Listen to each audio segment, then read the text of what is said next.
Hi, my name's Craig Heidi, and I'm going to lead you through a case study for EDL 851, Module 12, and this has to do with personal evaluations that have happened in a school building and some negative reactions that took place by one of its teachers when the principal provided that feedback.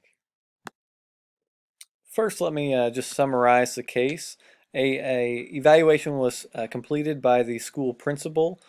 He completed multiple evaluations on various teachers throughout the year, but in particular, there was one teacher that had some concerns. It was Miss Stevens. When he went to her classroom, he found students that were not involved in learning. They were not participating. They did not respond to the teacher request. Classroom discussion was more teacher lecture and did not have a lot of classroom involvement from the students who really weren't listening to begin with. And overall, the students were just unmotivated to learn. This was concerning for the principal because student success and student achievement is really important for the success of the overall school and for the students' futures. And so he met with Miss Stevens. She and proposed maybe a few suggestions that she could make in her classroom to make the kids more involved and participatory. She became very defensive and irritable to the changes. Um, she also stated that she did not believe that student achievement is impacted by the involvement of students. And she said there's no research out there to prove that. And I think that the principal definitely could find some research to help her understand that that is not necessarily the case. The evaluation meeting after he observed her again to see if any changes had been made and gave her the benefit of the doubt. He had come to the decision that nothing had been changed and that he decided not to renew her contract. Now, at the end of this year, if he did renew her, she would be tenured as a teacher, and there would be nothing that the principal could do to remove her from his staff in the future. And so this is a really important evaluation for Miss Stevens and for the principal. Mrs. Stevens became upset at the end of the evaluation. She said that she did not receive quality supervision or any actionable feedback from the principal, and this is as much his failure as it is hers, and she will fight this in court if this continues. Looking at the legal and ethical issues in this case, has anyone been harmed?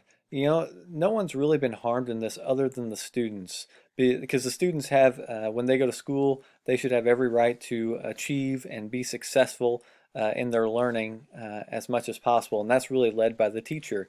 And so this could cause them to fall behind with the lack of a student involvement and student achievement that is happening in the classroom. No, as far as any action that's contravening an existing law, no law has been broken, from what I can tell. The principal holds the authority to decide termination or renewal of teachers in a school building, and Ms. Stevens has the right to contest any decision that is made as part of her contract. Was there a breach in contract? I don't believe there is. It doesn't really indicate the documentation uh, that is in place that the principal has done outside of the evaluation. If that evaluation form is all the documentation that he has, then there could be a potential case that there's not enough information there.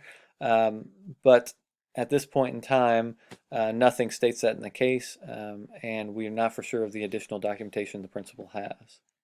So exactly what has happened? The principal has conducted an evaluation on Mrs. Stevens and found the teacher to have poor classroom management skills, is unable to motivate students to learn, and will not take any suggestions, resulting in the decision to not renew her contract. Ms. Stevens believes the evaluation is unfair and threatened to pursue legal action. When looking at the facts of the case, first it's important to look at the people. We have the principal.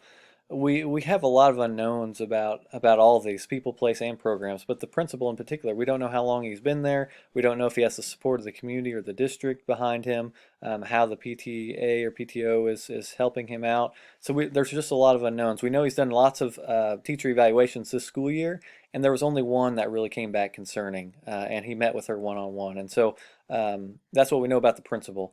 Miss Stevens, we don't know how long she's been there. However, it talked about he hired a good group of people, so I would imagine it's within the first year or two of her career, and that tenure is very a small amount of years for that to be achieved. We also know that she's unwilling to take suggestions. She had indicated that she has a supervisor outside of the principal in the case study. So there has been some type of mentoring or supervisor that's been put in place to help her. However, that's the only spot in that case study that we really know. We don't know who that supervisor is, if he or she's done some observations or some mentoring with her over this time period. And then, of course, the students who are not participating or involved in the classroom discussion or activities at this time. The place doesn't tell you much about the community or the school. We don't know if it's an elementary, middle, or secondary school. So there's a lot of unknowns there that I wish we did have in place. Miss Stevens' classroom, as far as a place, we do know that the students are not responding well to her, as well as not achieving to what they definitely can in a school setting. The school, we know that teacher evaluations are coming due, so most likely it's the end of the school year if those have to be in so that they can decide on contract renewals. And the community, there's nothing shared about the community at all. When we look at programs in place, we know there's some type of supervision based on that one statement from Mrs. Stevens. So there's some type of supervision that's taking place outside of the principal. We don't have any details of what that might be. The teacher evaluation form is extremely vague. It gives little input. It's not specific. There's only 3 rating scales: below average, average, and above average. It lacks really documentation. It even asks for personality. And so that's a really judgmental way of viewing a teacher if their personality is a good fit. There's a better way that we could probably put that in the evaluation form. So overall, the evaluation tool's pretty poor in my opinion. Stakeholders, we obviously need to look at if anyone's being damaged in any way. Students in particular as a stakeholder, they are a lack of student achievement, so there's a damage there. The students have not been consulted. One way to consult them would be doing student surveys, which would be an additional measure that could be used in the evaluation form. The school staff and culture. The lack of willingness to grow goes against the philosophy of continuous learning, and that may impact the staff and culture. So the school culture and staff around Ms. Stevens could definitely be affected in a negative manner. Lead teacher observations, or maybe a mentoring supervision program that's more specific to what we are giving, or even some professional development, professional learning communities in place to help with that could really improve those situations. The principal, damaging, the teacher will have tenure if she's passed on this evaluation, and this could cause further problems for him because there's nothing that he can do, and it could continue to show poor student achievement, and there's a potential court case there. And Miss Stevens, she's going to lose her job and her income with her contract not being renewed, and who knows what kind of recommendations she's going to get on the next position that she applies for. And she was told what to change, but she really did not have, but not asked really about her concerns throughout the process of the evaluation. So wasn't given a lot of wasn't able to provide a lot of feedback or input about what's going on in her classroom in a safe manner, it appeared from what I read on the case study. So there's a lot of stuff that we definitely could gather and continue to learn about in this case study, about the stakeholders in particular, but this is what we have right now. As far as options in this case, I think the first one is we renew Mrs. Stevens' contract. The second one, terminate Miss Stevens by not renewing her contract. The third one is we reopen the evaluation for further information and feedback from her and other people, other staff in the building. And the fourth one is we renew Mrs. Stevens' contract, but we recommend a mentoring program or a more sufficient mentoring program than what she's already receiving. Option one, if we would renew the contract, obviously it resolves a conflict without any further disagreement or court action with Mrs. Stevens. It also creates opportunity to continue to work with Ms. Stevens, as it indicates she's highly intelligent. She really knows her subject matter. She just has really poor skills with classroom management and motivating students. The cons, though, obviously it does not address the incompetencies of the teacher, and that is still up to her whether she's willing to change or not. It gives giving tenure by renewing the contract also leaves the principal with little power on how to impact changes with her over the next few years or her career. And it makes a statement to the teacher that she can do what she wants with little regard to the principal at this point in time. Option two, to not renew the contract, he can hire a different teacher that may be better suited for this position. Another pro is that the teacher is no longer able to impact the student achievement or the culture of the organization. One con of not renewing her contract is if not documented correctly, it could be a violation of the teacher's contract and a court case could ensue. So he really needs to make sure that his ducks are in a row and he has all the documentation he needs to make that decision. Option 3, in reopening the evaluation, the pros of it is it allows you to gather information for the evaluation that you can put for measures. And that is looking at student surveys, lead teacher observations, so it's not just you providing the walkthrough and the information, and then also student achievement data, which can showcase if the students are really learning the subject matter that year or if they're having some setbacks. It also gives opportunities to provide actionable feedback that you can document and write down for the teacher to make and changes instead of just being vague at that. You really need to try to get your students more involved, some really actionable feedback about what in particular she can do. The cons, it makes the claim that the initial evaluation was maybe not sufficient enough, as well as the information gathered could result in the teacher keeping the position despite fixing teacher performance concerns. So she could make changes and show some regard to making improvements. However, we don't know if that's going to be a long-term thing or not. Option 4, recommend mentoring. Again, we don't know what type of mentoring or supervision is in place, but we know there's something.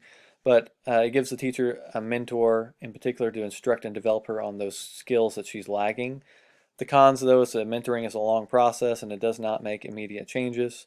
And the teacher will be tenured because you're renewing the contract because of this long process, and she may refuse to have any help or assistance past this year. So the best option, in my opinion, is to go ahead and terminate Ms. Stevens by not renewing her contract. Most likely it's later in the school year, leaving you little time for additional strategies to impact Ms. Stevens. She's been resistant to change and does not see how student involvement relates to learning. And so, and those are her own words. And so just knowing that the philosophy that she has with teaching, that student involvement and participation does not impact student learning, that's a belief, and when you have a belief like that, it's really hard to change, and sometimes it's easier and better to just get rid of those people that are not working with your culture and your organization, and then start again and try to find someone that is going to be a better fit and suit. The principal's made multiple observations, met with the teacher, provided suggestions. I think he's done enough that he can say that I have done what I can to help her out, and she's not willing to make those changes and do what we need for her to be a successful teacher. So the evaluation system overall may not be the most effective for this district, and I agree. I think the principal can make changes to that. However, I don't think he needs to make changes right now to that. That needs to be something that takes place after the school year with discussions with the superintendent and the district on how to go about those in the future. So right now, the best option would be to terminate her, and then I would reevaluate the evaluation system in particular to make sure that it's more effective in how we go about observing and making these evaluations for teachers. So the steps to implementation is first you need to make sure your documentation is in place. So the principal needs to go through, review everything, make sure he's documented all his attempts, what he said, and what in particular he's done to help Ms. Stevens this school year. Make the decision to not renew her contract. You meet with Ms. Stevens again to communicate that. Communicate the situation to the superintendent. And then I would start to look at revamping the evaluation after the school year, the measures, the system to show improvement. This means redesigning the evaluation tool. So more documentation of actionable feedback, increase your meetings of observations, change the rating scales from a 3 to maybe 4 or 5 instead of just the below average, average, and above average to make it 4 or 5 categories that you can choose from. And you're also making it more specific instead of vague. Utilize lead teacher observations or walkthroughs. Create training for principals on observations and evaluations, as well as how to give feedback. Use student achievement measures and conduct student surveys or content area surveys with your staff. I think those are really going to bolster your evaluation system. As far as you also need to create support systems for new teachers, because obviously Ms. Stevens is probably in her first or second year. So we need to really hone in on how do we make her skills better. That means induction programs, peer mentoring to develop skills, classroom observations that she can go and look at teachers that are more experienced, and then professional learning collaboration with content areas so she can improve her skills and get better, and then hire a quality teacher. That's what I think would do with this case study. Thank you very much for allowing you to do.